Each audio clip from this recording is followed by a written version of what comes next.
Olá!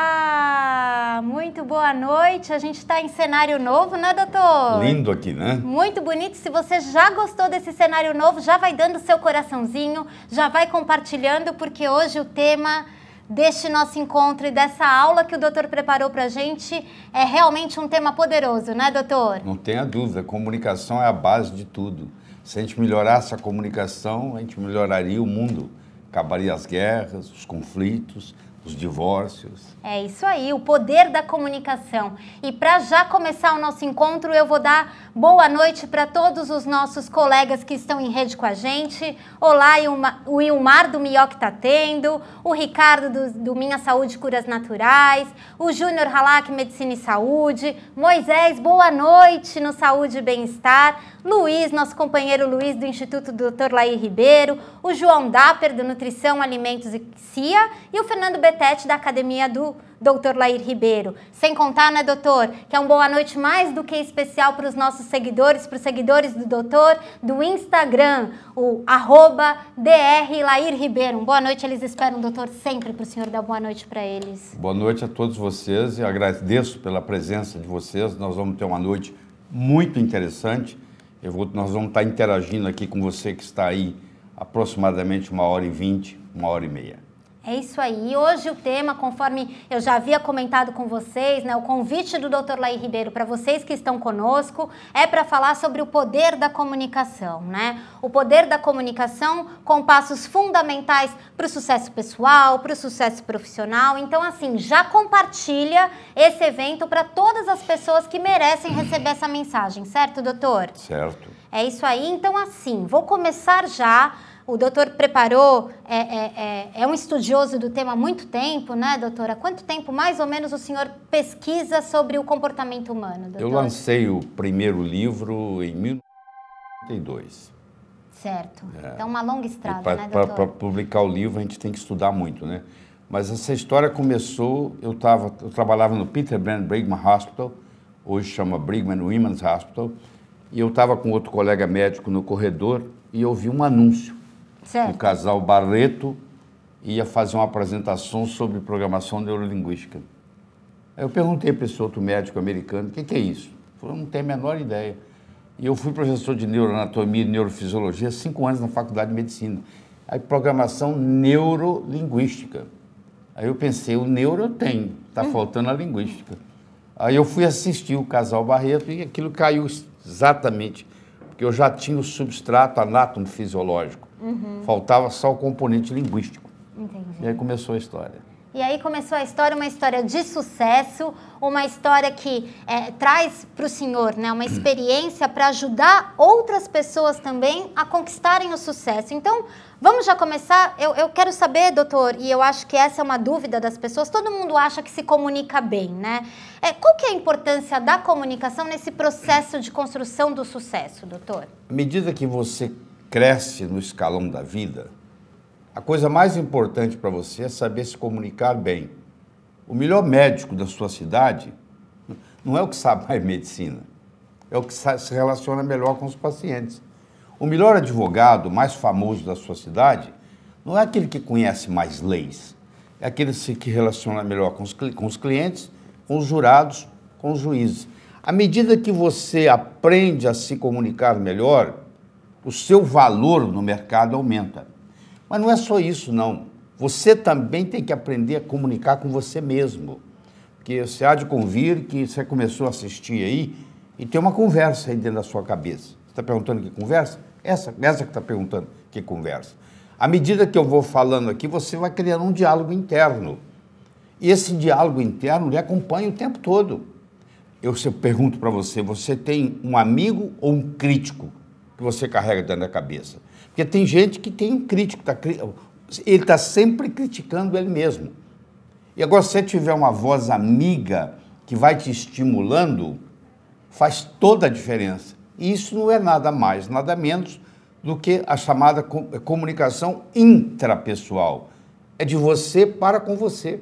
Isso interfere, inclusive, na sua saúde. E tem a chamada comunicação interpessoal, que é de você para com os outros. Então, à medida que nós estudamos isso, nós vamos melhorar tanto a comunicação intrapessoal quanto a interpessoal. E com isso, o seu valor no mercado vai aumentar. Olha isso, o valor no mercado aumenta e eu quero dar uma boa noite para todo mundo aqui. Doutor, todas as pessoas te dando boa noite, falando que amam o senhor, que escutam o senhor, dizendo que estão precisando, né, que precisam mesmo desses conhecimentos para vários aspectos, né? Tem gente aqui que perdeu o emprego, tem gente aqui que quer montar um negócio, tem gente aqui que está doente. O senhor falou que tem uma relação da comunicação com a própria saúde, doutor? Não tenha dúvida. E como essa relação se dá? Por que com a saúde? Existe hoje uma disciplina nas faculdades de medicina, infelizmente não chegou ao Brasil, que se chama psico-neuro-endócrino-imunologia. Então, tudo está ligado. O meu psiquismo vai interferir no meu sistema imunológico. E o meu psiquismo é comandado pelo meu pensamento. E o meu pensamento é nada mais, nada menos, é um fenômeno eletroquímico, mas nada mais, nada menos, o modo como eu converso comigo mesmo. Qual é o meu self-talk? Como é que eu cuido de mim? Se eu pudesse aumentar essa voz que tem na minha cabeça, eu estaria elogiando a mim mesmo, eu estaria criticando a mim mesmo. Qual a relação que você tem com essa voz? E isso, às vezes, a pessoa está notando pela primeira vez. Ela está tão no automático, um peixe que nunca saiu da água, ele não sabe que ele vive na água. Ele só vai saber que ele vive na água se alguém tirá-lo da água. Uma pessoa que está acostumada com um self-talk negativo, um diálogo interno negativo, a vida inteira, essa pessoa não está consciente que ela tem esse diálogo interno negativo. E é uma descoberta. No momento que você tem uma tecla no computador que diz cancela. Na hora que vem um diálogo interno negativo, você cancela, cancela, cancela e substitui aquilo por um positivo. Quando eu escrevi o meu livro Sucesso Não Ocorre Por Acaso, que hoje está traduzido para 9 idiomas, presente em mais de 40 países, eu estudei profundamente sucesso como uma ciência. Do mesmo modo que você aprende física, que você aprende química, que você aprende biologia, você pode aprender a ser bem-sucedido na vida. Não é ter sucesso, não. É ser bem-sucedido. É diferente. Eu posso ter um cantor que tem sucesso como cantor, mas você vai ver a vida dele, pessoal, está uma bagunça. Eu posso ter um jogador de futebol que joga muito bem, que é bem-sucedido no futebol, que tem sucesso no futebol. Quando eu falo bem-sucedido, é o completo, entendeu? É o somatório da ópera, entendeu? Então, para você ser bem-sucedido na vida, você precisa de 6 ingredientes. Do mesmo modo que você não faz um bolo só com farinha, nem só com manteiga, nem só com ovos, apesar de cada um desses ingredientes ser necessário, porém não suficiente, a mesma coisa acontece com ser bem-sucedido. Eu preciso de uma boa autoestima, e eu tenho uma ótima notícia para você: a sua autoimagem, ela não é construída de cimento, ela não é construída de aço, ela é construída de linguagem. Do mesmo modo que ela foi construída linguisticamente, ela pode ser reconstruída linguisticamente. Segundo é a sua habilidade de se comunicar, que nós vamos discutir aqui por mais de 1 hora. Terceiro é a sua habilidade em estabelecer metas e saber transformar os seus sonhos em metas e metas em realidade. Muita gente tem sonhos, mas sonho é uma coisa que não tem data. Quando você coloca uma data num sonho, ele deixa de ser sonho e passa a ser meta. E o universo começa a conspirar a seu favor. O outro ingrediente importante é a atitude. A sua atitude vai determinar a sua altitude na vida. Então, se você tem uma atitude de cortesia, de amizade, de querer o bem de todo mundo, para eu ganhar, você não precisa perder, a não ser que você insista, aí é problema seu. Então, essa atitude ajuda tremendamente. A dedicação ao trabalho, o único lugar que eu conheço que sucesso vem antes do trabalho é no dicionário. Sucesso você conhece, trabalha com T. Mas, por outro lado, trabalhar só também não resolve. O operário de fábrica trabalha a vida inteira, aposenta com salário mínimo, levanta cedo, leva a comida numa marmita, né? Só trabalhar também não interessa.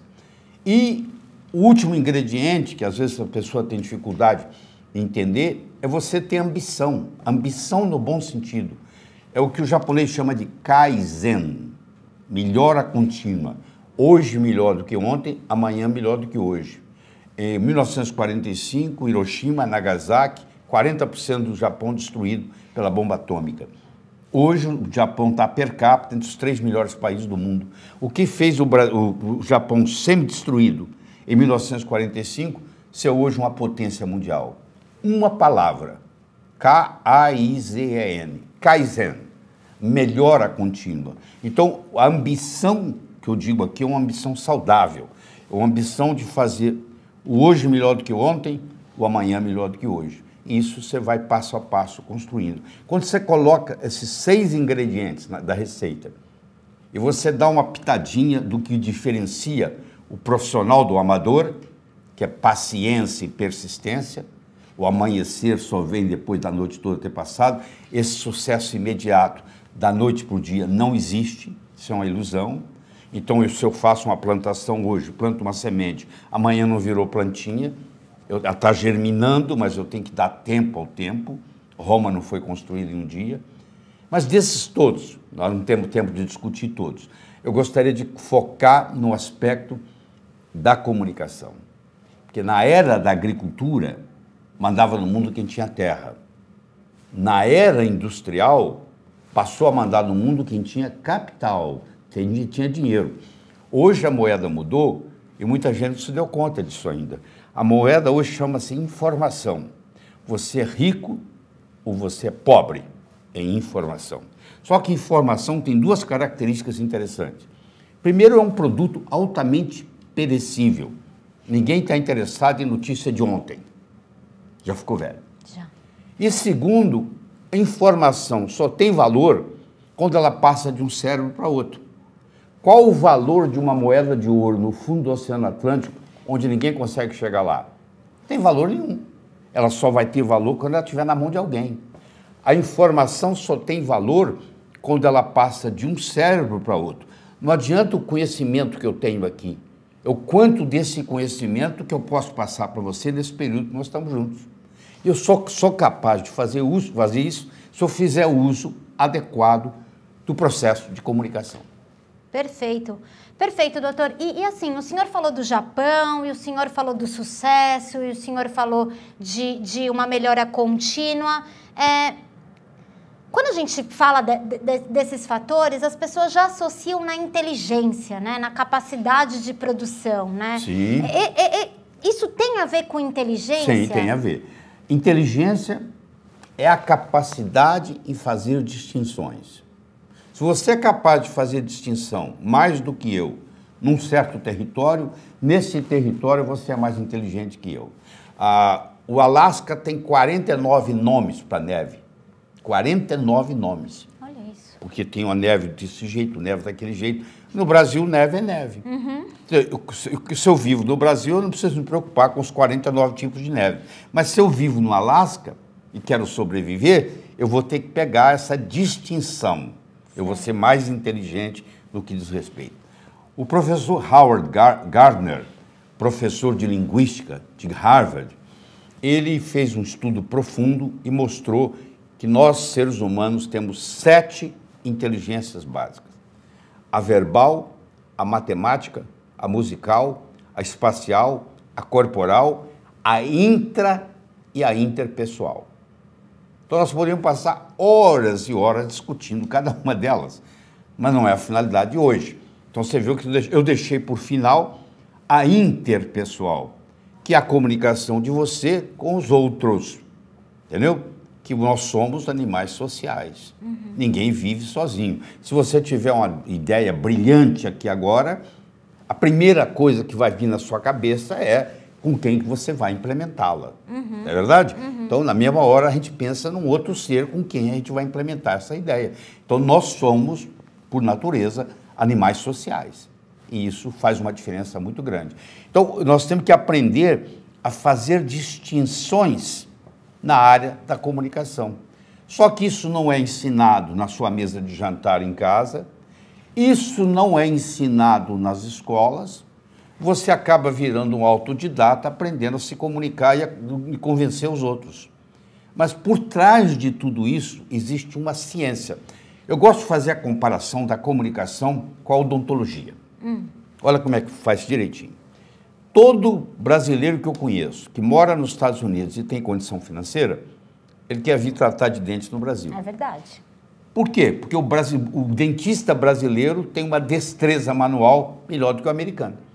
Apesar da tecnologia é americana, mas odontologia não é só tecnologia, tem a parte estética, tem a parte artística, como é que vai ficar o dente, como é que vai ficar o restaurado, como é que vai ficar aquela coroa. A comunicação é a mesma coisa. Tem uma parte científica, que hoje a neurociência cada vez mais desenvolve, tem inclusive hoje o que nós chamamos de neuromarketing, e tem a parte da habilidade da pessoa. A pessoa nasce com aquela habilidade sem nunca ter estudado e domina o público. A boa notícia que eu tenho para você é que ninguém vai num berçário e diz assim, aquele ali vai ser bom comunicador, aquele não vai, aquele vai. A comunicação é uma coisa que você desenvolve com o passar da vida. Agora, se você nunca se interessou por isso, você vai estagnar. E hoje é um dia de despertar. Você vai começar a escutar isso aqui, daqui um pouquinho eu vou começar a te dar orientação de livros que você vai poder procurar e, de repente, você vai explorar uma nova área. Porque você vai ver que a pessoa que ganha, o político que ganha eleição, ele comunica melhor, por isso que ganhou a eleição. Entendeu? O médico que tem mais clientes é porque ele se comunica melhor. O advogado, mesma coisa. Então, você vai vendo que o que faz a diferenciação, a diferença que faz a diferença é você ser ou não um bom comunicador. E isso pode ser aprendido. É isso que eu ia perguntar para o senhor, né, doutor? Porque quando a gente percebe, ainda que a gente não denomine, né, ainda que a gente não cite isso, quando a gente percebe que alguém tem um dom de se comunicar, olha como eu disse, é um dom, né? Parece que é uma coisa que ou você nasce com ou você nasce sem. E esse processo de aprendizado, ele é muito demorado, doutor? Não, ele não é demorado, porque existem alguns fatores, alguns pilares básicos da comunicação que, como a maioria não sabe, se você consegue fazer distinção desses pilares, você já está na frente dos outros, entendeu? A diferença fica muito rápida. Então, em pouco tempo, você nota uma diferença. Por exemplo, vão 15 pessoas para uma entrevista de emprego, só tem uma vaga. Quem é que vai ganhar? Quem é que vai ser contratado? A pessoa que soubesse se comunicar melhor. Mais ou menos eles têm os mesmos currículos, etc. e tal. Onde é que está o diferencial? O diferencial está na habilidade de se comunicar. E a pessoa pode aprender isso e ir lá e fazer, entendeu? Se você quer aproveitar esse potencial todo que o Dr. Lair está dividindo hoje aqui com a gente, por favor, compartilhe esse evento, compartilhe essa oportunidade de falar sobre um aprendizado que não está na escola, que não está nas faculdades, que não está nos cursos de extensão, pós-graduação, nem doutorado, né, doutor? Apesar de não estar, é cada vez maior o número de pesquisa científica. A neurociência suporta todas essas mudanças que estão ocorrendo. E o senhor, né, doutor, quem está acostumado a acompanhar eventos ao vivo do doutor Com a Jolivi, o senhor sempre fala da saúde, sempre quando o senhor fala da saúde, o senhor fala que a mente, essa preparação é fundamental. É fundamental para qualquer processo de cura. Você tem que ter uma saúde física, uma saúde mental, uma saúde emocional e uma saúde espiritual. Certo. É um conjunto de coisas. Tem gente que está emocionalmente abalado. Isso reflete no físico. Tem gente que não consegue se comunicar com si mesmo. Entendeu? O self-talk, o diálogo interno, está comprometido. Isso repercute diretamente no sistema imune. E o sistema imune é a espinha dorsal da nossa fisiologia. Por que 10 pessoas entram numa sala, 2 gripam e 8 não tem nada? O vírus estava lá para todo mundo, porque aqueles 8 tinham um sistema imune mais resistente. Por que tem gente que come a mesma coisa numa família, um pega câncer, outra não? O componente psicológico é muito importante. Isso está mais do que publicado hoje, tá? A mulher perde o marido e 2 anos depois tem câncer de mama. Certo. Ou separa do esposo. E 2 anos depois tem câncer de mama. Sempre a gente pergunta assim, ó, quando você vê um paciente com câncer, você pergunta assim, o que aconteceu com você emocionalmente nos últimos 2 anos? Você, perdi um filho. Aconteceu sempre alguma coisa, entendeu? Que contribui. Pode ser até que se tivesse tudo certinho, aquilo seria só um baque. Certo. Mas quando combina, a causa do câncer é multifatorial. Certo. E uma delas, é a que contribui, é o modo como você se comunica com você mesmo. Justamente por reconhecer essa importância, né, da comunicação, do self-talk que eu aprendi com o senhor, que o Dr. Lair, em parceria com a Jolivie, a gente deu um passo a mais para quem é o assinante ou para quem tem interesse em ser assinante da Palavra do Dr. Lair Ribeiro e receber esse tipo de acompanhamento, né? Você tem até um e-book, né? A gente preparou, o Dr. Lair preparou especialmente para quem é o assinante do Palavra ou para quem adquirir a assinatura do Palavra do Dr. Lair Ribeiro, preparou um e-book com todos os conhecimentos, os principais conhecimentos sobre o self-talk, e além do self-talk tem uma série de outros ensinamentos para a construção da saúde perfeita, da saúde protetora. Nós vamos ter oportunidade de estar discutindo isso aqui hoje. Perfeito, mas se você tiver o interesse, né, em já entrar para esse seleto grupo de assinantes do Palavra do Dr. Lair Ribeiro, tem um caminho para você aqui no link dos comentários. É só você ir até lá e ver quais são as condições especiais que a gente preparou hoje para aumentar esse tipo de conhecimento para quem está precisando vencer doenças, se comunicar melhor e conquistar uma saúde perfeita, né, doutor? Isso. Por falar nisso, doutor, nos conhecemos já faz algum tempo e a primeira vez que nós nos conhecemos, o senhor disse assim para mim: uma pessoa nunca tem uma segunda chance de causar uma boa primeira impressão. É verdade. O que isso tem a ver com a comunicação que não é ensinada, doutor? Olha só, quando você encontra uma pessoa pela primeira vez, isso tem estudo mostrando, os primeiros 3 a 4 minutos você vai tomar uma decisão com relação a essa pessoa. Se você vai gostar dela, se você não vai, se você vai confiar nela, se você não vai. Então, todas as vezes que você está prestes a ir num lugar onde você vai conhecer alguém pela primeira vez, eu recomendo que você imagine que tem uma câmera te filmando e o monitor está lá na mesa da pessoa que vai lhe receber. E aí você está tudo monitorando como é que você tratou o ascensorista, como é que você tratou a secretária. Você imagina se você é rude, mal educado com a secretária. A secretária chega lá dentro, fala com o chefe dela assim: tem um mal educado aí fora te esperando. Pronto, a sua reputação chegou antes de você. Entendeu? Então isso é muito importante. Você trabalha com vendas, então, você tem que fazer o seguinte: você tem que ver como é que vai ser a minha primeira impressão, a primeira impressão que eu quero deixar. Porque você pode escolher, porque primeiro a pessoa tem que te comprar. Para ela comprar a sua ideia, ela tem que comprar você. Se ela não comprar você, ela não compra a sua ideia. Você entendeu? A pessoa vai ficar escutando e procurando desculpas para dizer que você não está falando certo. Então, essa primeira impressão, ela vai ficar para sempre. Se você passa uma impressão de desonesto, você pode praticar honestidade o resto da vida, mas aquela pessoa vai achar você desonesto. Então, você nunca tem uma segunda chance de causar uma primeira boa impressão. Certo, doutor. E isso tem a ver um pouco também com a questão da zona de conforto? Eu pergunto isso porque normalmente as pessoas elas ficam muito resignadas para o papel que elas ocupam, A gente se acomoda, né? A gente se acomoda e acha que não tem mudança. Nós somos animais de hábitos. Se você filmar alguém, você vai ver que ele senta na mesa para tomar o café da manhã, ele encosta a xícara nos lábios 19 vezes. Exemplo. Amanhã vai ser 19.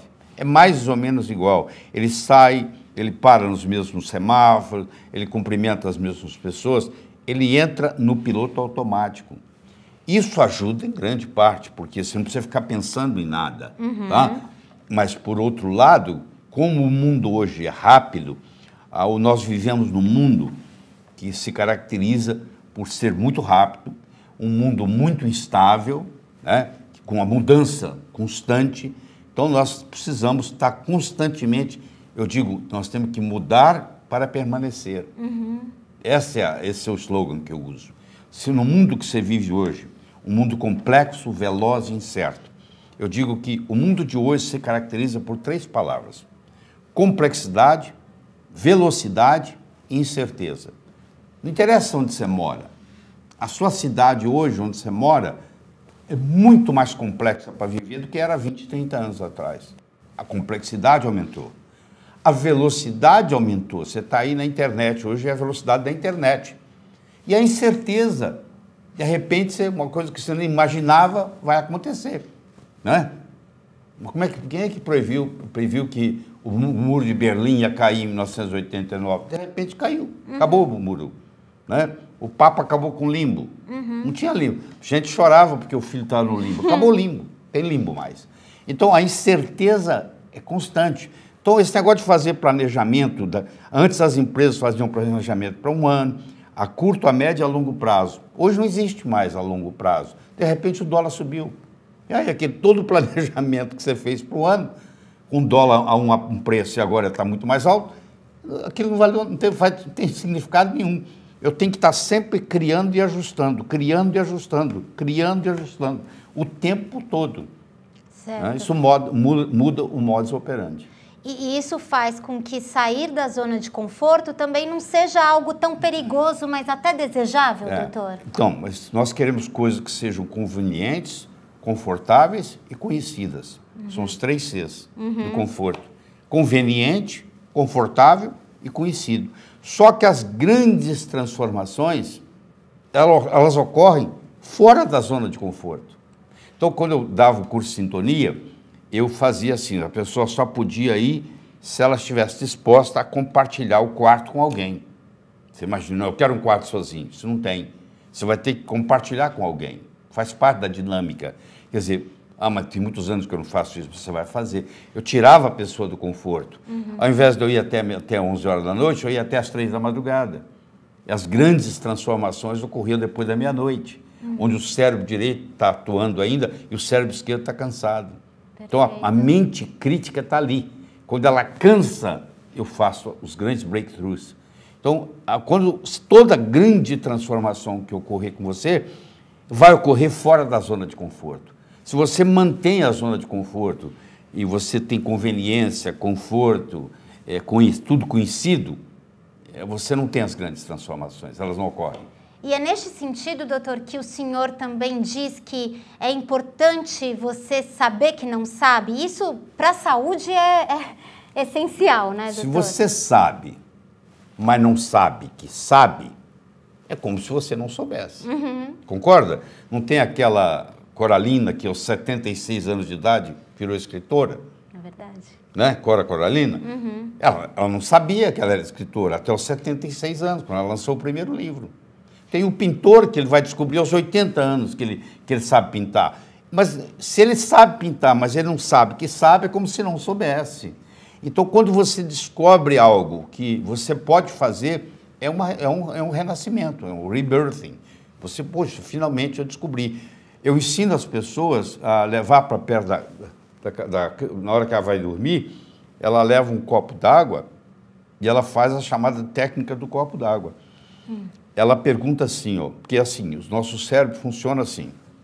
Tudo aquilo que você vivencia nos últimos 20 minutos antes de dormir, rumina no seu cérebro a noite inteira. Certo. Se você brigar com seu marido e dormir brigada, você vai brigar com seu marido a noite inteira. Você pode até brigar, mas na hora de dormir tem que fazer as pazes. Entendeu? E tudo aquilo que você pergunta para o seu cérebro, porque nós dormimos, em média, 8 horas por noite. Então, se você que está me assistindo tem 30 anos, você passou 10 anos dormindo. Verdade? Um terço da vida você passa dormindo. Tem gente que até mais, né? Um terço da vida você passa dormindo. Você já pensou que bonito você aprender a colocar o seu cérebro para trabalhar para você enquanto você está dormindo? Olha o quanto que isso vai alavancar a sua vida. Então, eu ensino a técnica antiga, milenar, do copo d'água. Eu faço a pergunta que eu estou querendo resolver hoje à noite, como é que eu vou fazer essa decisão amanhã? E eu tomo um pouquinho de água. Vou tomar. E esse copo fica lá na cabeceira, lá no criado mudo. Amanhã eu acordo, vou lá, tomo outro golinho d'água. O meu cérebro faz uma conexão entre a pergunta e a resposta. É o que o Ivan Pavlov mostrava, que é um reflexo pavloviano.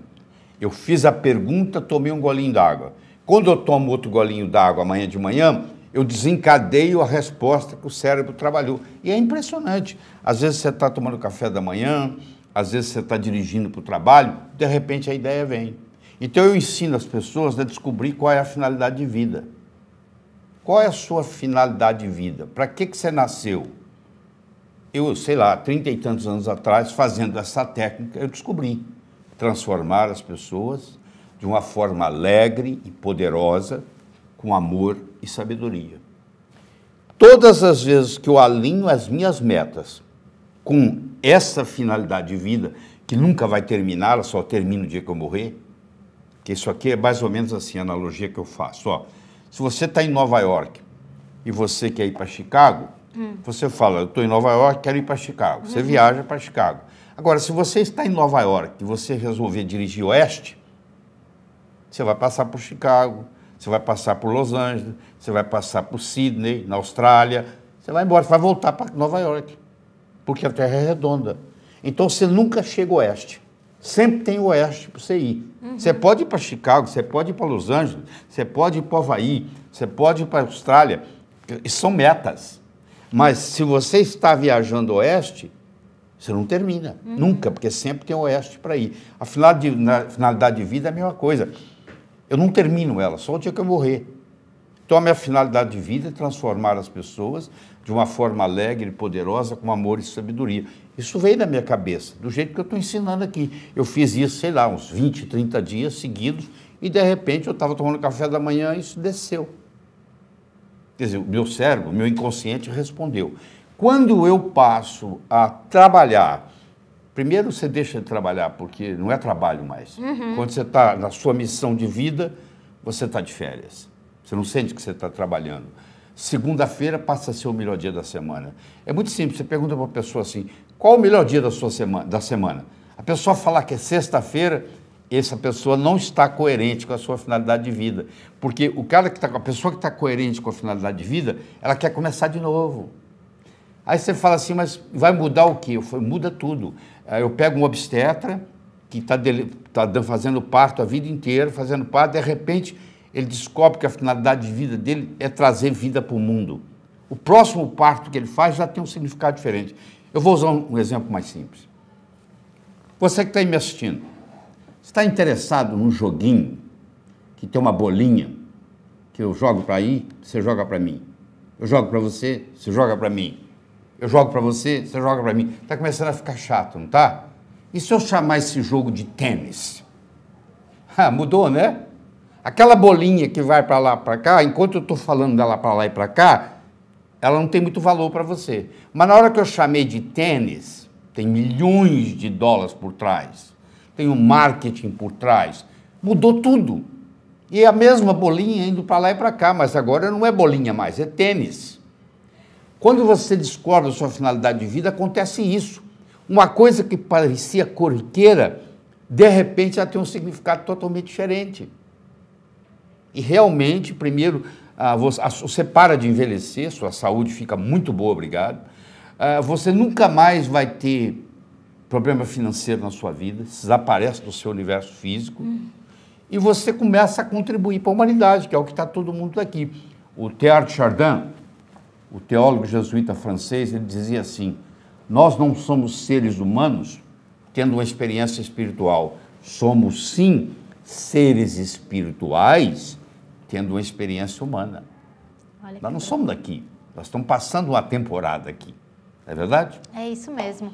E, doutor, eu acho muito interessante quando o senhor pergunta sobre missão de vida, né? Porque nós dois ficamos muito emocionados quando a gente recebe relatos de pessoas que, por meio de uma oportunidade que a gente ofereceu, com uma aula que o senhor oferece, ou com um livro, um e-book que o senhor entrega, né? As pessoas têm mudanças tão significativas na vida. Isso faz valer a pena, né? Nós tivemos o presencial lá, né? Tivemos um encontro. Conta para eles aí. Nós tivemos um encontro presencial. O Dr. Lair, em parceria com a Jolivie, desenvolve um curso, né, chamado Coração Anti-Infarto. E nós fizemos um encontro presencial para os assinantes desse programa do Coração Anti-Infarto e as histórias contadas encerradas, né, de pessoas que transformaram primeiro a sua saúde, né, recuperaram vigor, atividade física, voltaram a brincar com os netos. Isso foi muito impressionante. O programa Coração Anti-Infarto está com as inscrições encerradas, mas o Palavra do Dr. Laí Ribeiro, ele ainda está disponível aí para quem quiser fazer parte, com o link aqui na descrição.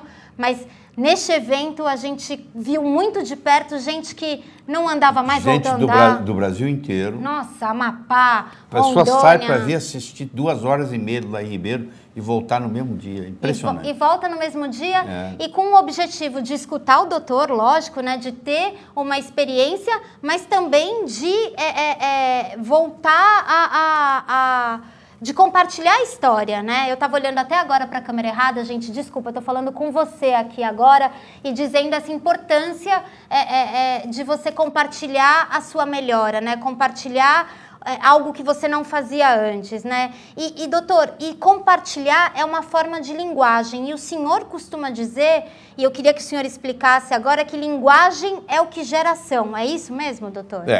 Primeiro, linguagem, a gente tem a impressão que linguagem descreve realidade, mas não é bem assim. Linguagem cria realidade. Você nunca vai encontrar um cachorro triste porque esqueceram o dia do aniversário dele.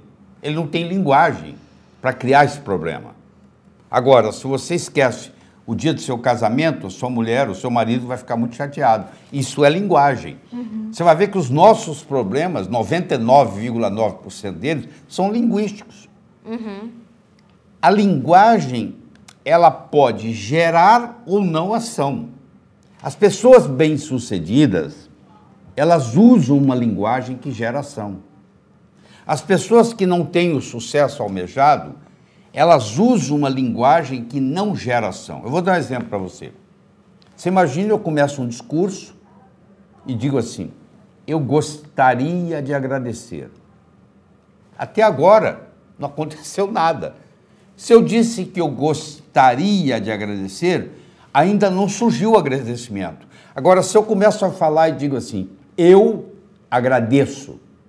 Olha só, na hora que eu coloquei o verbo eu agradeço, aconteceu um agradecimento.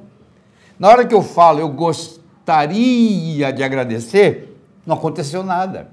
Então, aquela pessoa que consegue fazer tudo, aquela pessoa que todo mundo quer estar por perto, aquela pessoa que está constantemente gerando ação, se você prestar atenção, a linguagem dela é diferente. Ela usa o verbo de uma forma diferente. E o bacana é que agora que você aprendeu isso, se você, ao invés de falar eu gostaria de agradecer, você fala eu agradeço, e você para de conjugar o verbo no condicional e passa a conjugar ele no presente, porque é no aqui e agora. Aliás, é o único que tem. Não interessa onde você estiver, é aqui. Não interessa que hora for, é agora. Você já percebeu que você vive num eterno? A vida é um eterno aqui e agora? É onde e quando? Onde? Aqui. Quando? Agora. Daqui 20 minutos eu vou estar em outro lugar. Onde? Aqui. Quando? Agora. Você nunca saiu do aqui e agora. Aliás, quando você permanece no aqui e agora, você está vivendo. Porque o passado já passou e o futuro ainda não chegou. Só existe para você o presente, por isso que chama presente. É um presente de Deus. É você saber viver o momento. Quando você aprende a viver o aqui e agora, você está feliz. Você só tem felicidade disponível quando você aprende a viver o momento. Estou aqui e agora. Se eu estou no celular e estou conversando, eu não estou fazendo nenhuma coisa nem outra. As pessoas hoje não conseguem mais viver o momento. Está aqui, eu estou aqui com você. Ó. O celular está desligado, eu estou aqui. Ó. Aqui e agora, junto com você. Esse momento é eterno. Então as pessoas, quando estão felizes, elas estão no aqui e agora. Eu quero ser feliz. Isso não existe, querido. Esse era o dia que depois que você morresse, você for para o céu. Nós vivemos num planeta chamado Terra. Aqui você vai estar aqui para enfrentar problemas. Você não pode ser feliz, isso não existe aqui. Você pode estar feliz a maior parte do tempo, se você aprender a usar a linguagem para viver o aqui e agora. Captou? Doutor, que coisa forte, né? É muito forte. Porque talvez, né, se a gente pensar nos grandes males da atualidade, né, eles estão muito relacionados com essa dificuldade. A pessoa não vive mais no momento, ela está sempre... Você deve ter conhecido gente que está sempre em outro lugar. Ela está aqui, está olhando no relógio, está não sei o quê, está no celular. Ela nunca está onde ela está. Como é que ela pode ser feliz? A felicidade só acomoda quando você vive plenamente o aqui e agora. Chamou poder do agora. Entendi. Isso não é ensinado na escola, entendeu? Não, isso não é ensinado em lugar nenhum. E se a gente pensar, né, em ansiedade, se a gente pensar em depressão... Ó, a ansiedade é um sentimento do futuro. Culpa é um sentimento do passado. Você não se sente culpado de ter assassinado seu vizinho. Você não fez isso ainda, entendeu? Então não tem jeito de ter culpa de uma coisa que você ainda não fez. Certo. Então, culpa é uma coisa do passado. Certo. Se você não fez, não tem jeito. E ansiedade é uma coisa do futuro. Você não está ansiosa por aquela apresentação que você fez semana passada. Não. Então, você vê o seguinte, se você está ansioso é porque você está no futuro. Se você está culpado é porque você está no passado. Quando você está no aqui e agora, não existe ansiedade e não existe culpa. Perfeito. E a linguagem é que faz isso. Nós somos animais linguísticos. Linguagem nos diferencia dos outros seres e nos faz humanos. O que fez o Homo sapiens foi que o cérebro foi evoluindo, evoluindo. Chegou um momento na evolução, sei lá, alguns dizem que é 200, 250 mil anos atrás, que o cérebro cresceu numa complexidade que foi capaz de acomodar a linguagem. Linguagem nos faz humanos. Nós somos animais linguísticos. E através da linguagem, nós criamos a nossa realidade. Então, se você souber trabalhar linguisticamente, você cria a sua realidade desejável. Criar a realidade desejável. Talvez a gente precise de apoio para fazer isso, né? Com toda certeza a gente precisa de alguém que nos guie, alguém que nos ofereça o passo a passo para isso. E é esse o propósito do Palavra do Dr. Laí Ribeiro, e é isso que o senhor faz em cada edição, né? Quando o senhor prepara todas as aulas, quando o senhor traz as guias de recomendação, né? A gente já tem um acervo enorme de conteúdo que o senhor fez, muitos e-books. Está lá disponível para quem quer assinar o Palavra do Laí Ribeiro. Aqui no link da descrição existe o caminho para isso. E eu estava recapitulando, né, doutor? A gente tem vários e-books que o senhor escreveu, várias aulas que o senhor já gravou e sempre um aprendizado novo, né, doutor? Espero que sim, né? Ah, doutor. Vamos ver o dia que não é mais, né? Não, é sempre um aprendizado novo. E por falar em aprendizado novo, doutor, o senhor sempre compartilhou, e tem isso até no Poder da Comunicação, no livro que o senhor escreveu, que existe uma ideia das pessoas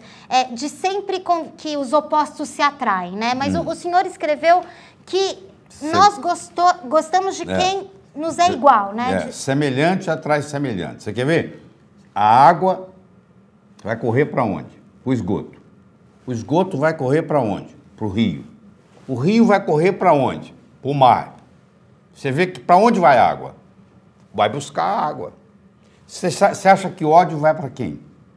Para quem tem ódio. Você acha que amor vai para quem? Para quem tem amor. Então, a tendência do semelhante a atrair semelhante é muito grande. Então, olha que interessante. E existe uma regra chamada regra de ouro, que na realidade, na minha opinião, ela é extremamente furada. Primeiro que essa regra não está na Bíblia. Tá? Alguém diz, isso é bíblico. Não é. Você já deve ter escutado, mas não é bíblico. Que diz assim, faça aos outros o que você gostaria que fosse feito a você. Isso é a maior mentira que eu conheço. Se eu convidar você para jantar na minha casa, eu não vou lhe servir meu prato favorito. Pode ser que você não coma. Eu vou saber o que você gosta. Então, a verdadeira comunicação é fazer aos outros o que os outros gostariam que fosse feito a eles. Cada um é diferente. O meu gosto é diferente do seu. O meu prato favorito não necessariamente vai ser uma coisa que vai te agradar. Se eu quero agradar você, eu vou procurar saber qual é o seu prato favorito. E o dia que você for jantar na minha casa, eu vou lhe oferecer o meu prato favorito.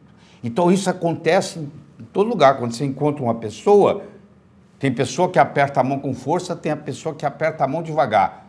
Bom, eu vou ver qual a sua intensidade de aperto de mão. E se estiver tocando samba, eu vou dançar samba.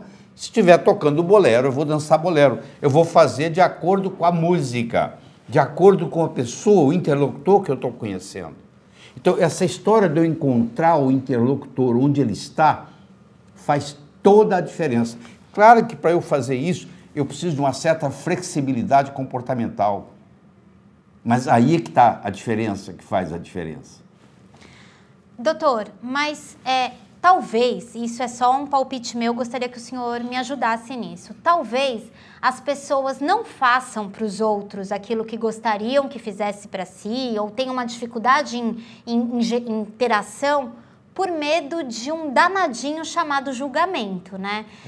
As pessoas, o senhor com maestria pode dizer sobre essa questão do julgamento, não tem isso? Sim, nós somos julgados por 4 coisas. Nós somos julgados pelo que nós fazemos. Você pode ir numa festa, você pode marcar no relógio, você começou a conversar com um estranho, você pode marcar no relógio que não vai demorar 10 minutos, a pessoa vai te perguntar, o que você faz na vida? Verdade? É isso. Então eu quero pôr a seguinte situação aqui para os nossos usuários aqui, nossos telespectadores.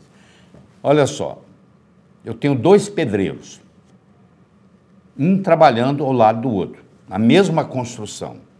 Eu chego perto do primeiro pedreiro e pergunto assim, o que você faz na vida? Ele fala, eu sou pedreiro. Eu coloco um tijolo em cima do outro. Eu chego perto do segundo pedreiro e pergunto, o que você faz na vida?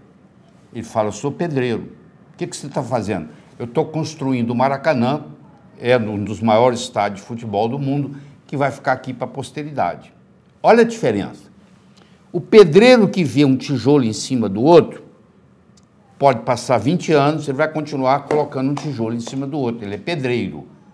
O que está construindo o Maracanã, eu posso te garantir que logo, logo ele vai abrir uma construtora. Ele não vai ficar colocando tijolo. A visão dele é construir Maracanã e não colocar um tijolo em cima do outro. Então, o modo como você descreve o que você faz muita diferença. Então, você pergunta para mim o que eu faço. Eu falo, eu transformo pessoas de uma forma alegre e poderosa, com amor e sabedoria. Não é a mesma coisa que fazer uma palestra. O cara que faz palestra, ele é palestrante. Eu tenho um papel transformador. Isso agrega valor ao meu trabalho. Então, se você quiser agregar mais valor ao seu trabalho, faz toda a diferença. Eu me lembro que eu estava dando um curso, eu perguntei para um indivíduo assim, o que você faz na vida? Ele falou, eu vendo bateria de automóvel. Aí ele assistiu essa parte que você está assistindo agora. Quando chegou na hora do intervalo, ele foi até a minha mesa de autógrafo e disse assim, doutor Lair, me pergunta de novo o que eu faço na vida. Falei, o que você faz na vida? Eu ilumino o mundo. Olha que bonito. Olha que bonito. Quer dizer, esse indivíduo, ele vendia bateria para automóvel, ele passou a iluminar o mundo, ele vai ganhar mais dinheiro, porque iluminar o mundo agrega muito mais valor e tem um efeito metafórico muito maior do que vender bateria de automóvel. Então, se eu pergunto para você, que está aí me assistindo, o que você faz na vida, você tem que ter um script pronto, que o modo como você responder vai agregar valor à sua profissão. Nós somos julgados pelo que nós fazemos. Nós somos julgados pela nossa aparência. Bateu a campainha, você abriu a porta, é um cara de batina preta, colarinho branco, uma Bíblia debaixo do braço. Até que se prove o contrário, você pensa que ele é padre. Você está dirigindo na highway e, de repente, você olha no retrovisor, tem um carro escrito polícia, ele está piscando, pedindo para você parar. Pode ser que seja até um ladrão, que está vestindo um carro de polícia, mas você vai pensar que é polícia. Não é essa a primeira reação que você tem? Não é verdade? É isso mesmo, doutor. Então, olha só. Primeiro é o que você faz. Segundo é a sua aparência. Mas não é estar bem vestido, não. Aí que a pessoa não entende. É estar adequadamente vestido para a ocasião. Certo. Eu sou advogado, vamos supor que eu seja advogado, que eu defendo uma multinacional e os operários estão em greve. E eu vou representar essa multinacional no sindicato deles. Eu não vou chegar lá de Rolex, de abotoadura de ouro, de gravata. Não, eu vou deixar meu Rolex em casa, vou tirar a abotoadura, vou tirar o paletó, vou tirar a gravata, vou arregaçar a manga da camisa, vou abrir ela por 2 primeiros botões, vou passar no bar, vou comprar 2 chicletes de bola e vou chegar lá mascando. Se eu quero jogar no Flamengo, eu não posso entrar em campo com a camisa do Fluminense. Se eu quero servir exército, eu não posso aparecer lá com o uniforme da Marinha. Entendi. Então, o negócio não é estar bem vestido, é estar adequadamente vestido para a ocasião. Isso que a pessoa não percebe. Você imagina eu indo para a praia desse jeito aqui, ó. Não seria inadequado. Então, nós somos julgados pelo que nós fazemos, somos julgados pela nossa aparência, somos julgados pelo que nós falamos.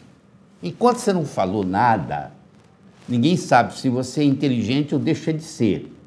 No momento que você falou e falou besteira, uma palavra falada, uma oportunidade perdida, uma flecha lançada, não tem volta. Então você tem que morder a língua, porque às vezes você dá vontade de falar uma coisa, mas depois que você falou, não tem jeito de voltar. Então, se você está numa situação que você não domina, é preferível, por isso que a gente tem 2 ouvidos e uma boca. Nós somos feitos mais para escutar do que para falar. Aproveitando essa deixa, doutor, também aprendi com o senhor e queria que o senhor compartilhasse com quem está assistindo com a gente, né? Porque doutor Lair Ribeiro, cardiologista, nutrólogo, falando de forma tão apropriada da comunicação, o senhor me disse que existe uma questão cardiovascular também no ato de se comunicar, não é isso, doutor? É quando você escuta, a sua pressão baixa. Quando você fala, a sua pressão sobe. Então, tem estudos mostrando isso, entendeu? Mas deixa eu complementar o seguinte, eu falei que são 4, né? Isso. Eles estão me cobrando lá o 4. Aqui o também. primeiro é o que você faz, te pergunta o que você faz. Segundo é a sua aparência. Terceiro é o que você diz, mas o 4º é o mais importante de todos. É como você diz o que você diz. Eu posso trazer alguém aqui que fale o mesmo vocabulário que eu estou falando. A entrevista pode ser muito melhor ou muito pior. Porque não é só o que eu estou falando que está contando, é como eu estou falando o que eu estou falando. Tem um ditado que diz assim, ó, o cantor é mais importante do que a canção. Se você é fã do Roberto Carlos e ele canta uma música que toca o seu coração, aquela mesma música, cantada por um cantor que você não gosta, não vai ter o mesmo resultado. Entendi. Você entendeu? Então, uma coisa falada por alguém que tem empatia é totalmente diferente do que por outro que não tem. Então, nós somos julgados pelo que fazemos, pela nossa aparência, pelo que dizemos e como dizemos o que dizemos.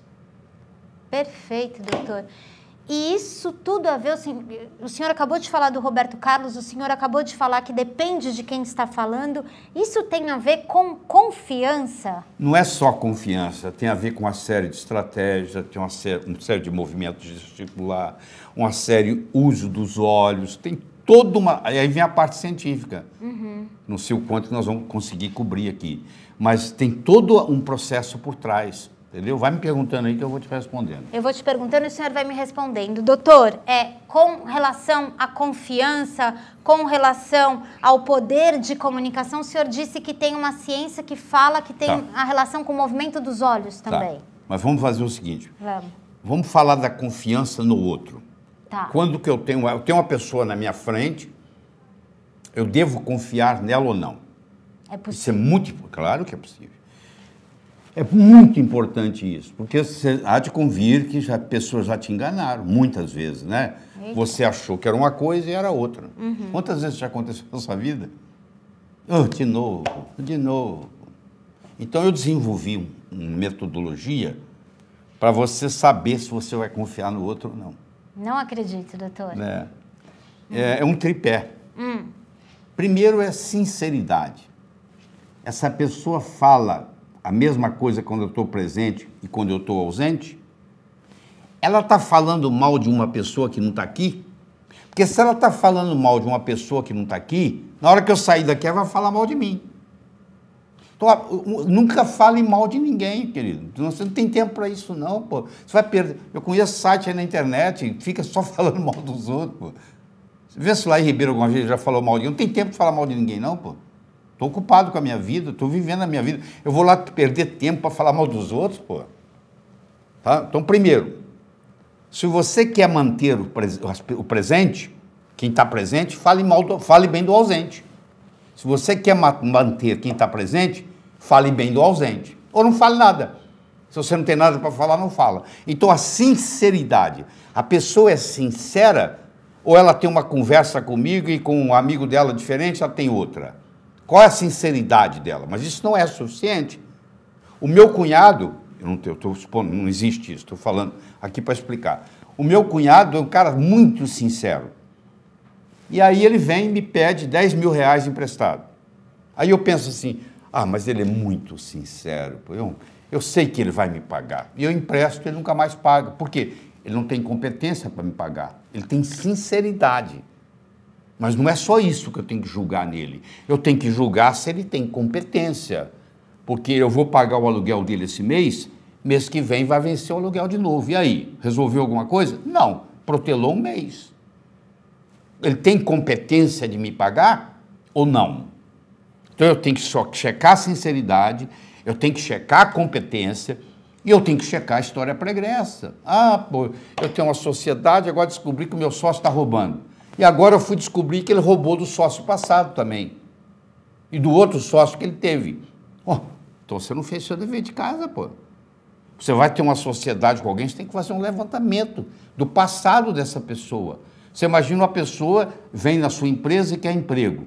Você faz um levantamento, ela foi mandada embora dos últimos 3, 4 empregos por rebeldia ou por violência. E você vai contratar esse cara? Então você não está respeitando a história pregressa. Agora, se eu chequei a sinceridade, se eu chequei a competência, você tem que tomar cuidado com competência. Competência depende de área. Você deve conhecer a pessoa que é um bom pai de família, um ótimo marido, mas não paga ninguém. Não é verdade? Mas eu emprestei dinheiro para ele porque ele era um bom pai de família e um bom marido. Eu sei, mas isso são áreas, territórios diferentes. Eu quero saber no território de pagar, como é que ele é. Essa competência ela é destinada para cada território. Você não pode transferir de um para o outro. Você vai num curso meu, você gosta do meu curso, na saída você me pergunta assim, e aí, doutor Laí, qual o cavalo que vai dar no jockey segunda-feira? Eu falo número 5. Aí você pega toda a sua poupança e joga no meu número 5, ele chega em último lugar. Aí você liga para mim, eu fui jogar no cavalo 5, perdi minha poupança toda. Mas eu não sou especialista em cavalo. Mas eu gostei muito do seu curso. Lá eu tenho competência. Para dar aula eu tenho competência. Mas essa competência é para dar aula, não é para jogar no cavalo do jockey. Se você confundir as coisas e achar, porque você gostou da minha apresentação, eu agora vou te dar o cavalo certo, você não está avaliando direito. Agora, se eu avaliei a sinceridade, eu avaliei a competência, eu avaliei a história pregressa, eu vou apostar nessa pessoa. Eu não tenho garantia. Todo mundo é bom até que deixa de ser. Você já teve um amigo que era muito bom, até que aconteceu alguma coisa. Está lembrado daquele caso? Pois é, mas na vida é assim que eu posso fazer. Ninguém tem bola de cristal. Mas se eu chequei a competência, chequei a história pregressa, chequei a sinceridade e deu certo, eu vou apostar nessa pessoa. E isso estabelece uma condição para confiança. Para confiança. Doutor, mas além disso, tem uma outra característica que eu não sei se é humildade, mas talvez tenha a ver com a missão, que é a predisposição em permanecer estudando. Porque o senhor, por exemplo, tantos anos de carreira, tantos anos de história, e o senhor permanece estudando para trazer esse conhecimento para as pessoas aqui, o senhor permanece estudando. Mas isso tem a ver com a minha missão de vida. Perfeito. Transformar as pessoas de uma forma alegre e poderosa, com amor e sabedoria. Então, isso me motiva a manter o estudo, entendeu? É isso que motiva a ação do ser humano. Isso, não. É o seguinte, o principal motivador, são 2 motivadores que você tem. Um é evitar sofrimento, o outro é procurar prazer. Tá. Então, tem pessoa que faz as coisas com medo da coisa ruim acontecer. Ele está evitando o sofrimento. Certo. Tem pessoa que, ao contrário, ela faz para procurar o prazer. 60% das pessoas no mundo operam a motivação no sentido de evitar sofrimento. E 40% operam no sentido de procurar prazer. Então, vamos exemplificar isso. Eu tenho o João e o Pedro, são 2 funcionários que trabalham comigo. Certo. E eu sou o chefe deles. E o João, eu descobri que ele evita sofrimento. Não dá para explicar aqui, porque senão demoraria muito tempo. E o Pedro, eu descobri que ele procura prazer. E eu vou fazer um projeto junto com o João e junto com o Pedro. Só eu chamo o João na minha sala e digo assim, ô João, eu, você e o Pedro vamos fazer um projeto juntos. Deixa eu falar para você o que vai acontecer de ruim com a gente se esse projeto não der certo. Blá, blá, blá, blá, blá. Aí eu chamo o Pedro. O Pedro já é motivado por procurar prazer. Eu digo, Pedro, você, o João e eu vamos fazer um projeto juntos. Deixa eu falar para você o que vai acontecer de bom se nós fizermos um projeto bem feito. Olha que interessante. Eu motivei para fugir do sofrimento. Do chicote. E o outro eu mostrei a cenoura. Um é motivado pela cenoura e o outro é motivado pelo chicote. Perfeito. Entendeu? Isso você encontra em todo funcionário que trabalhar com você vai descobrir. Então, existem perguntas no meu livro, O Poder da Comunicação, eu explico como é que você descobre quem evita sofrimento e quem procura prazer. Isso não dá para explicar aqui, porque senão o nosso tempo vai acabar. Não, e por falar em nosso tempo, acabamos de passar de 1 hora, né, de conversa aqui. As pessoas já estão lamentando. Eu não vou encerrar agora, doutora. A gente consegue fazer mais algumas perguntinhas? Vamos lá. Dá para ser? Vamos então lá. Tá ótimo. Vamos lá. Doutor, quando o senhor fala de descobrir quais são as motivações e tal, isso me parece que te agrega um poder, né? Um poder, inclusive, de você decidir melhor. E no seu livro, eu aprendi um pouco sobre o que é o poder pessoal e o que é o poder posicional. Tá. O poder posicional é o poder da posição que você ocupa. Certo. A pessoa é general no exército. Ela chega lá, todo mundo presta continência para ela. Chegou o general, toca uma música, etc. e tal. E todo mundo presta continência. Mas é domingo de manhã. Esse indivíduo está de bermuda, camiseta, chinelo. Ele vai até a banca de jornal comprar um jornal. Ninguém sabe quem ele é. Aquele poder posicional dele não existe. Entendi. Ele agora vai ter ou não o poder pessoal. Se ele tiver esse poder que nós estamos ensinando aqui, na hora que ele abrir a boca, ele se manifesta. Esse poder pessoal ninguém tira de você. Então você imagina, o cara é piloto de avião, ele é comandante, ele manda no avião. Tá. A vida inteira, ele trabalha 30 anos mandando no avião. Um dia, ele fez 55 anos, ele tem que parar.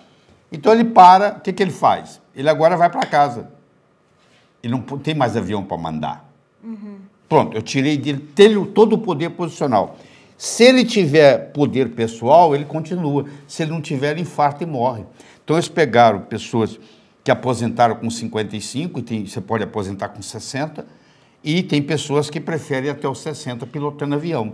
E fizeram um estudo e mostraram que aqueles que aposentavam com 55, nesses 5 anos, e os outros continuaram trabalhando, morreram 3 vezes mais. Não é possível. Porque tiraram do sujeito, é como se tivesse castrado ele.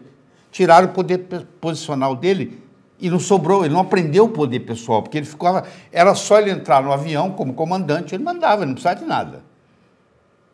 Não tem nada errado em você ter um poder posicional, mas você tem que desenvolver o seu poder pessoal, porque o poder posicional você pode perder ele a qualquer momento. Agora, o pessoal não. Eu posso sair daqui para a China, eu levo ele comigo. Entendi. Eu posso ir para Nova York, eu levo ele comigo. Na hora que eu abrir a boca, ele se manifesta. Ele é estabelecido. Exatamente. Tá bom? Doutor, eu acredito que neste momento, quem está aqui acompanhando com a gente, nos assistindo, está passando por um processo de reflexão. Se a pessoa está adoecida, está se questionando o que levou ao adoecimento, né? Se a pessoa está buscando o sucesso, né? Ela está fazendo uma reflexão sobre isso. E eu imagino que essa pessoa gostaria de saber qual é o próximo passo que ela tem que dar. E eu sei que o senhor sempre tem uma mensagem muito boa sobre esse próximo passo. O que é esse próximo passo, doutor? O Sir Francis Bacon, o grande Sir Francis Bacon, ele dizia o seguinte: conhecimento é poder. Eu não concordo com ele. Eu acho que conhecimento é poder em potencial. O conhecimento só passa a ter poder quando ele passa do campo do pensar para o campo do agir. Você deve conhecer gente intelectual que está no botequim filosofando e que o cunhado tem que prestar o dinheiro para pagar o aluguel. Certo. Mas ele está lá filosofando no botequim. Ele tem a parte intelectual, mas ele não transformou isso em ação. Só acontece coisa no mundo quando algo acontece, algo se move. É muito bonito você ter uma intelectualidade, mas se a intelectualidade é só intelectualidade, você vai me desculpar o termo, na minha opinião, é masturbação mental. Porque não se realiza. Então, o que eu tenho que fazer é o seguinte, eu penso, qual é o meu próximo passo? O que eu vou fazer? Se enquanto não entrar o verbo fazer na jogada, é conversa fiada. Então, a pessoa tem que aprender a ter ação. E a maioria, infelizmente, não tem. Ela fica planejando, planejando, planejando, planejando, e ela está esperando o medo passar. Então, eu digo assim, quer ver? Você imagine que você subiu num trampolim muito alto e lá de cima você olha lá embaixo a piscina. E você vai pular, aí você olha a altura, você fica com medo, dá um frio no estômago. Você dá uns passos para trás, parou o medo. Você volta, o medo volta. Ou você pula com medo ou você não pula. Tá? Coragem não é pular sem medo. Coragem é pular apesar do medo.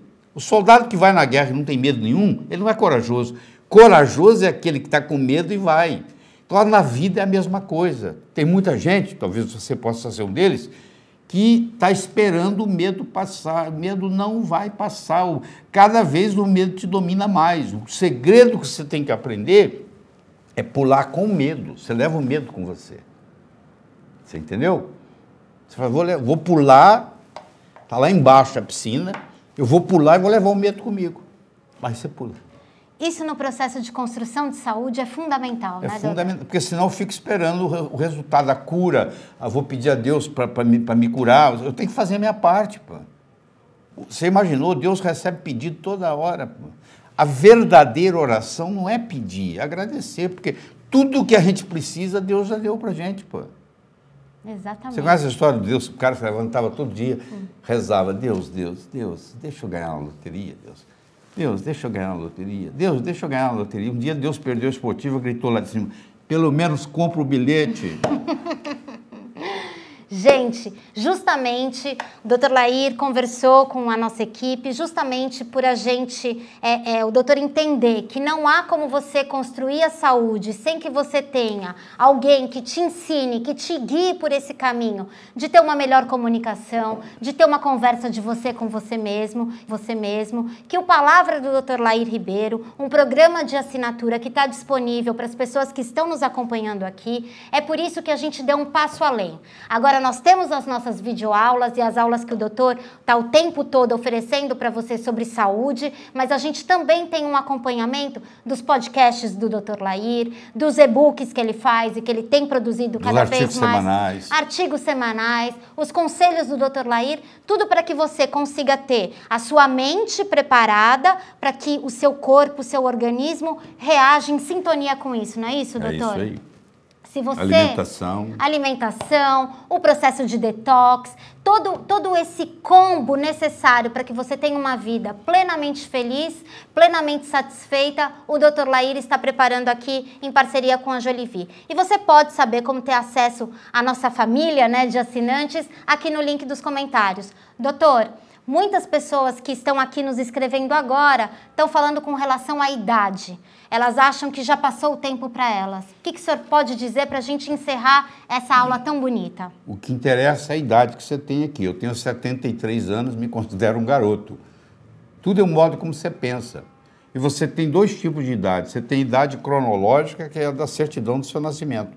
E você tem a idade biológica, que é a idade do desgaste do seu corpo. Você pode ter uma pessoa com 40 com corpo de 50, e você pode ter uma pessoa com 40 com corpo de 30. Isso vai depender da alimentação, do modo que você dorme, das preocupações que você tem. Tem gente que fica preocupado com a preocupação, entendeu? Conheço bastante. Você fica preocupado com a preocupação e vai desgastando o sistema imune.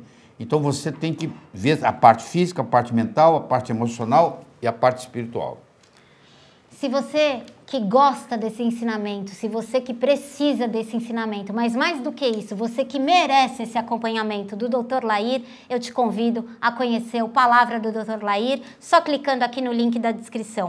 Doutor, é sempre um aprendizado, um prazer, e eu fico muito grata com a sua disponibilidade de dividir esses conhecimentos. O prazer é meu. Se nós estamos terminando? Estamos terminando, doutor, por conta do horário. Tá bom. E eu queria só que o senhor fizesse as suas considerações finais, que eu sei que tem algumas, né, doutor? Eu gostaria de contar uma história. Ai, que ótimo. Era uma vez, no inferno, estava havendo uma crise de recessão. Lá também tem isso, tá? Estava faltando pecador, você acredita nisso? E aí a equipe de marketing do inferno se reuniu para discutir uma estratégia de marketing para fazer mais gente ir para o inferno. E o diabo-chefe liberou para o pessoal dar opinião. Aí um dos capetas lá levantou a mão e disse, eu sei como fazer isso. Como é? É muito simples, a gente faz assim, ó. A gente faz todo mundo na Terra gastar mais. Mas o que isso tem a ver com vir para o inferno? Ou ele vai gastar mais, para gastar mais tem que ganhar mais. Para ganhar mais tem que trabalhar mais. É trabalhar, ganhar, gastar, trabalhar, ganhar, gastar, trabalhar, ganhar, gastar, trabalhar, ganhar, gastar. A vida vai passar, eles não vão evoluir, vão terminar aqui no inferno. O diabo falou, boa ideia, eu quero saber mais. Um outro capeta-chefe levantou a mão. Eu acho que a gente tem que fazer o seguinte, nós temos que destruir o amor próprio do ser humano. O cara não vai gostar mais dele, ele só vai gostar do outro, ele só vai se preocupar com o outro, ele só vai fofocar da vida do outro, ele não vai evoluir, vai terminar aqui. O diabo falou, tá muito bem, também gostei. Mas tem mais alguém? Aí tinha um capetinho estagiário. Você sabe que o estagiário gosta de dar opinião, né? Levantou a mão. Aí o diabo olhou para ele, viu que ele é estagiário. O que você está querendo? Eu posso dar minha opinião? Ele falou, pode. Qual a sua opinião? Eu acho que a gente tinha que fazer o ser humano pensar que ele ia viver para sempre. Aí o diabo perguntou, e o que tem a ver com pensar que vai viver para sempre, vir para o inferno? Ou ele vai pensar que vai viver para sempre e vai deixar o importante para amanhã, para amanhã, para amanhã, para amanhã. O tempo vai passar, ele não vai fazer nada, porque vai deixar tudo para amanhã. Ele vai morrer e vai terminar aqui. Aí o diabo pensou, falou assim, é interessante isso. Vamos implementar? Então, com a permissão de Deus, ele implementou. Sabe o que ele fez? Ele colocou na mente de cada um de nós a semente da eternidade. Você pensa que seu primo vai morrer antes de você, que seu colega de turma vai morrer antes de você, que todo mundo, que o seu sócio vai morrer antes de você, mas você não, você vai fazer um truque, vai enganar a morte.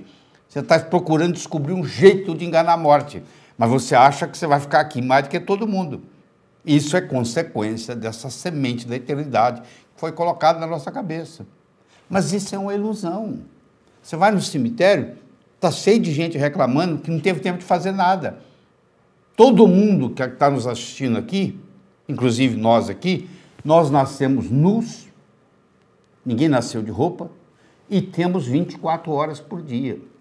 Ninguém tem mais nem menos, pode ser o pobre, pode ser o novo, pode ser o velho. Nós temos 24 horas por dia e nascemos nus, iguaizinhos. O que você faz com as 24 horas é que faz a diferença.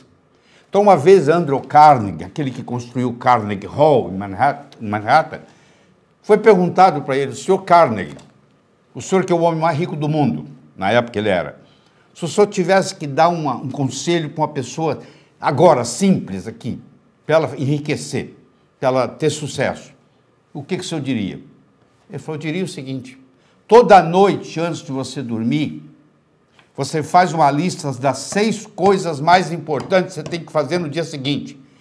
Põe em ordem de prioridade. E nunca saia da mais importante até acabar. Então amanhã você vai acordar, você vai trabalhar na mais importante. Quando aquela acabar, você risca. Você vai trabalhar na mais importante. Quando acabar, você risca. Só isso. Isso aí, só isso. Você dormir à noite e falar assim, amanhã as coisas mais importantes que eu tenho para fazer é essa. Vou começar pela mais importante. Porque sempre eu vou estar trabalhando a mais importante por dia. Isso faz toda a diferença. Eu espero de coração que novos caminhos se abram à sua frente. Que o vento sopre levemente às suas costas. Que o sol brilhe suave e morno no seu rosto. Que a chuva caia de mansinho em seus campos. e até que nos encontremos de novo, que Deus lhe guarde na palma das suas mãos. Muito obrigado. Essa é a palavra do Dr. Laí Ribeiro, mais aqui no link da descrição.